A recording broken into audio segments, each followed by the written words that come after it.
A reading from the letter of Paul to the Romans. Brothers and sisters, those who are in the flesh cannot please God. But you are not in the flesh. On the contrary, you are in the Spirit, if only the Spirit of God dwells in you. Whoever does not have the Spirit of Christ does not belong to him. But if Christ is in you, although the body is dead because of sin, the Spirit is alive because of righteousness. If the Spirit of the one who raised Jesus from the dead dwells in you, the one who raised Christ from the dead will give life to your mortal bodies also, through his Spirit dwelling in you. The word of the Lord. Our second reading for this Sunday is taken from the letter of St. Paul to the Romans. We have been reflecting on getting to know God as the God of life.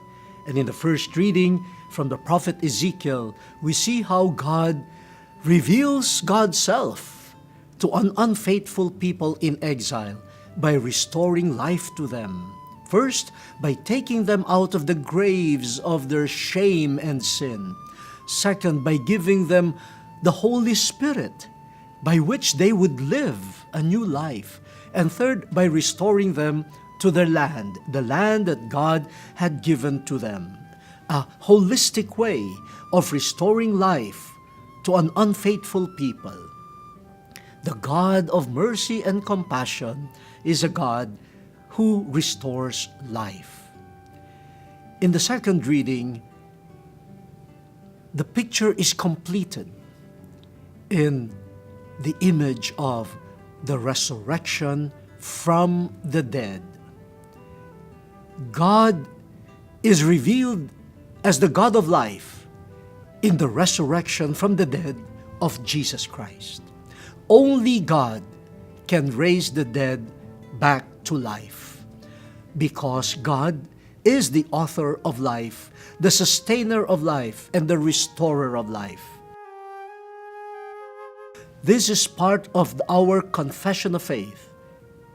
Life through and through comes from God, and only God can restore life. This is what we see in the resurrection of Jesus Christ.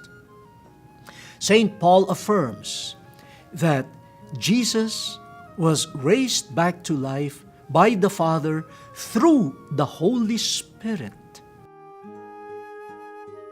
It is by the Spirit of God that the Father restored life to Jesus, and not just terrestrial or earthly life, but fullness of life in God.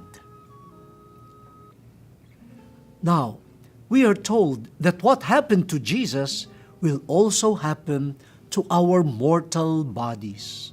When our mortal bodies experience death, we have the hope of resurrection, not because of our own powers, not because of our talents or our merits. No.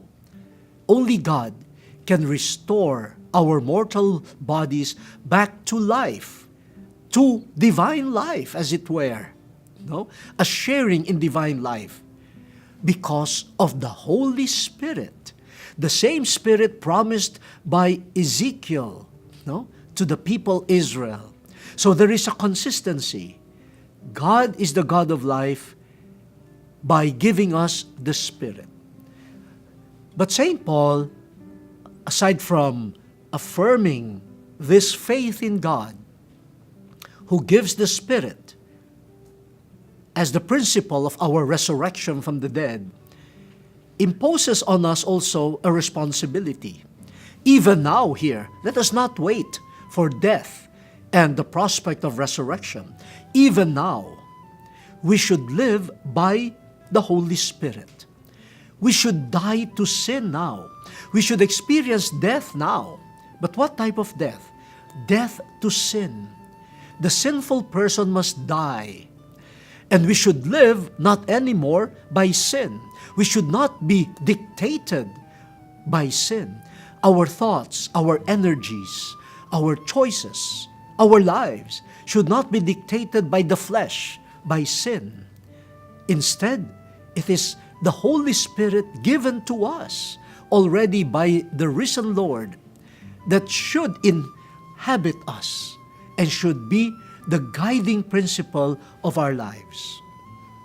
It is by living in the Spirit, living the resurrection now, as it were, living the new life in the Spirit now, not later, but now.